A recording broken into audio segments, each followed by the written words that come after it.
আসসালামু আলাইকুম। Sherpur agro farm and হ্যাচারির পক্ষ থেকে সকলকে স্বাগতম। আজকে আমার এই ফার্মিগুলোর বয়স হচ্ছে 29 দিন। 90% ফিমেল তুলেছিলাম, এগুলো অবশ্যই বিক্রি হয়ে গেছে, আর 10 দিন পর ডেলিভারি দিব।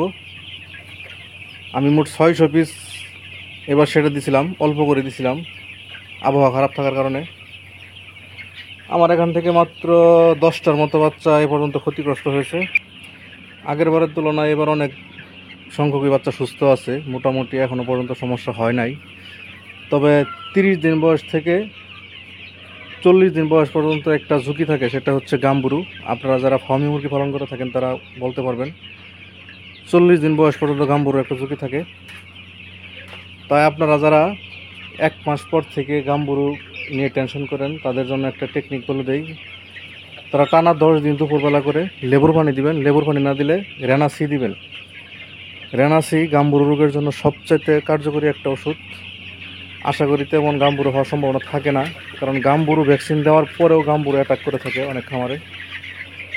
তো যারা প্রতিনিয়ত এই গাম্বুরু আক্রান্ত হন সেটার ভিতরে, তাদের জন্য সহজ টেকনিক হচ্ছে আপনারা প্রতিদিন দুপুরবেলা করে লেবুর সাথে গুড় মিশিয়ে দিবেন। যদি এটাও না পারেন তাহলে রেনাসি রাখবেন করে, ভিটামিন সি জাতীয় কিছু দিলেই হবে। প্রতিদিন দুপুরবেলা একবার করে দিবেন টানা 40 দিন পর্যন্ত। আশা করি আপনার মুরগি বিক্রি করার আগ পর্যন্ত আর গাম্বুরু অ্যাটাক করবে না।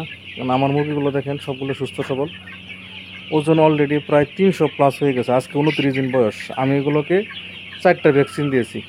আর সঠিক সময়ে যে কোর্সগুলো আছে, থায়াবিন, জিঙ্ক, AD3 এবং ইসেল, ঠান্ডা এবং আমাশয় ডোজগুলো আমি শেষ করেছি অলরেডি।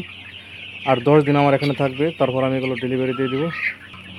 আপনার মুরগি যদি 20 থেকে 30 দিনের মধ্যে গাম্বুরু রোগে আক্রান্ত হয় তাহলে আপনার মুরগির গ্রোথ একদম নষ্ট হয়ে যাবে। গ্রোথ নষ্ট হয়ে গেলে এই বাচ্চার আর সাইজ আর ওজন আনা সম্ভব না।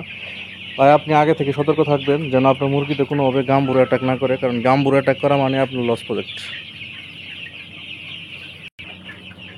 আমাদের খামার লোকেশন হচ্ছে শেরপুর সদর। যদি আরও কিছু জানার থাকে আপনারা আমাকে ইনবক্সে নক দিবেন, হোয়াটসঅ্যাপ নাম্বার দেওয়া থাকবে, অথবা কমেন্টে জানাবেন। সকলকে ধন্যবাদ। আসসালামু আলাইকুম।